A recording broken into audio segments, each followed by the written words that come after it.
Ladies and gentlemen, it is Wednesday and I'm up at Seekonk, but today right now we're talking about pretty much running into a quarantine tank display. Whether or not you should or you shouldn't, that is really determined by you and the move that you're making, but I highly suggest that you do a quarantine tank, especially when it comes down to saltwater fish. So when we get saltwater fish, and you guys gotta understand that most of the saltwater fish are collected. These fish do come in with different types of parasites, this, that, and other problems as well. Lympho, be prepared for anything like that. So as a store, we bring those in, we treat them inside the store, but only while they're inside the store.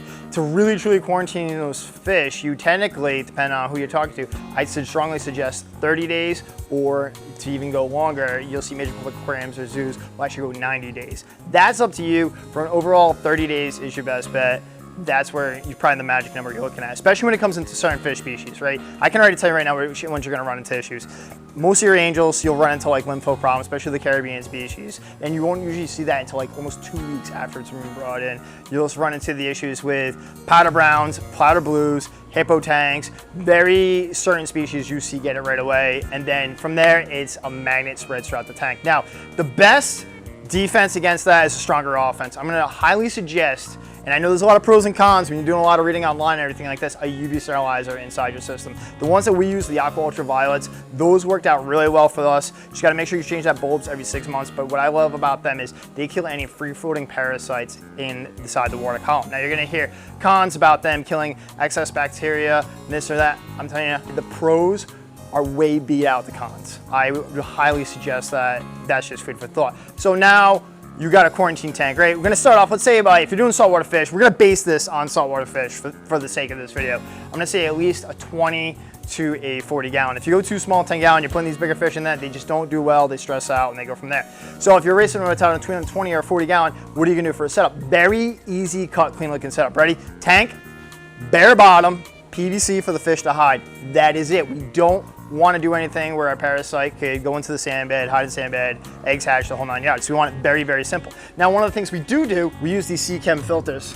The titles, I like these filters because they're a surface skimmer and they do really well for quarantine tanks. These are probably our top go-to, and honestly, you're seeing these become more and more popular inside the hobby, whether it's for fresh or saltwater, just tanks in general. This has been a fantastic one and great for quarantine tanks. Now, once you got the tank up and set up, you got it up and running, you're getting your first fish. Now, you just don't want to, same thing in the reef tank, right? You're not dosing just to dose, you're not treating a fish just to treat a fish, right? So you get the fish in, it's all set up in your tank.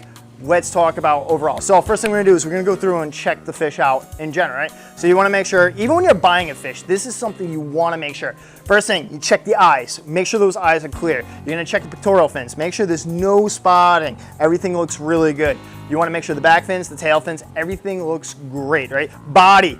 Body should be a nice fat body. You don't wanna see any skeleton structure popping up because at that point, the fish is already digesting too much. Be meticulous when it comes to picking out fish. That's what you strongly want. The next thing you wanna make sure is, all right, fish is swimming. Now, what we're gonna do is once we get the fish in, because we already know that this is a field collected animal, it's collected out in the field, you know there's gonna be some sort of problems. Even if the fish looks great, looks fantastic, be prepared for some sort of issue. So one of the biggest things that we'll end up using is, first, right off the rip, we'll do the Fix-It. We use this for quite a bit. This is great for overall, it makes sure it cleans off the animal off great. This is like the first thing we'll do is I'll hit it with Fix-It. Do a water change, that's like probably for the first week, okay?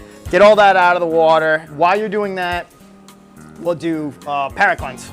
I love this product. So Parrot Cleanse, you're gonna read the instructions, it's gonna tell you to dose the tank. I'm gonna tell you, honestly, don't dose the tank, right? Will always get you in trouble. It's the same as humans, it's the same on anything. You wanna be very, very cautious when you're mixing medicines. That, at any time, one medicine reacting to another medicine, and plus a fish intake and all that, that could be more harmful than good than you even think. So you gotta be very meticulous about this. So what we do is, we take this, it's a powder, we mix it on the fish food. We actually put, so you're using frozen fish food, you take the powder, put it on the fish and mix it into the frozen fish food. This has a metronidazole all inside this and tetracycline.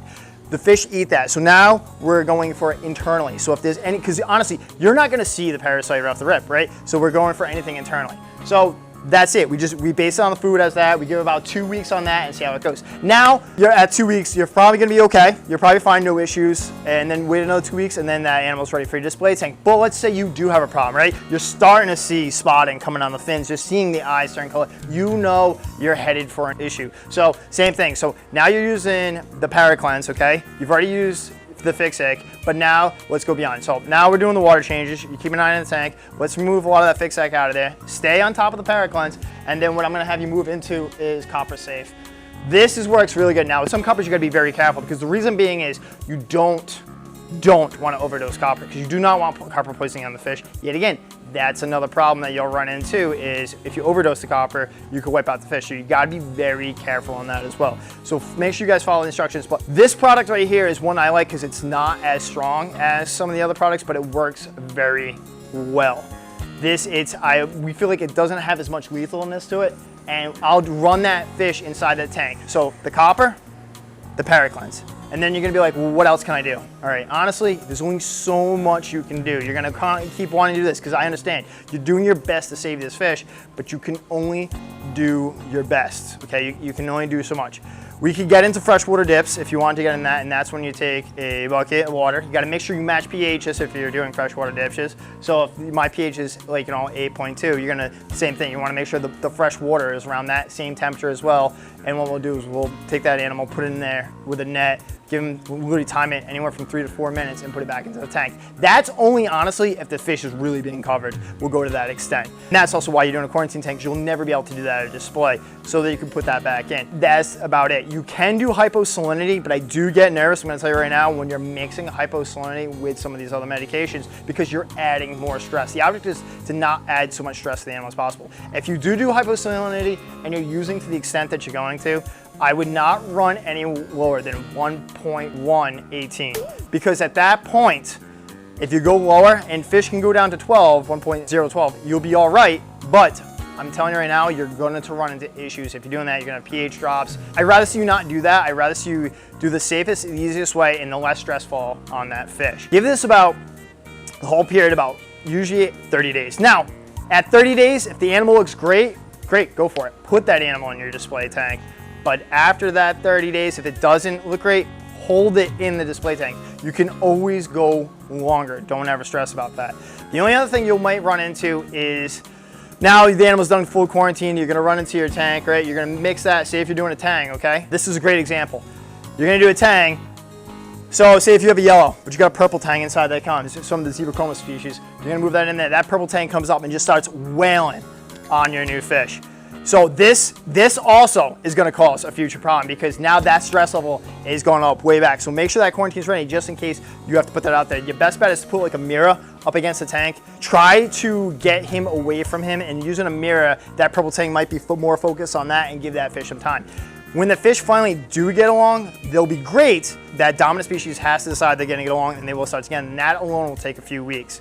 But you really want to mix different body styles. Normally wouldn't mix like a purple with a yellow. You'd be purple, hippo, maybe if you got into like a powder brown species, you know, that's something to think. But just keep in mind and keep different aggressions. Species like powder browns, powder blues, purple tangs, yellow tangs, and hippo tangs. These are fairly aggressive tanks, unlike things like naso tangs, volmenges, and things like that. So whenever you're mixing that, just remember, that is that fish's personality, and you're basing it on that fish's personality. So I want you to love your fish, but I want you to be so self-aware of what you're getting yourself into, and be cautious. And for you, you might be just like, you know what? I just want to do one tang, and that's the tang I'm going to do, and base it on wrasses, gobies, and some other type of fish.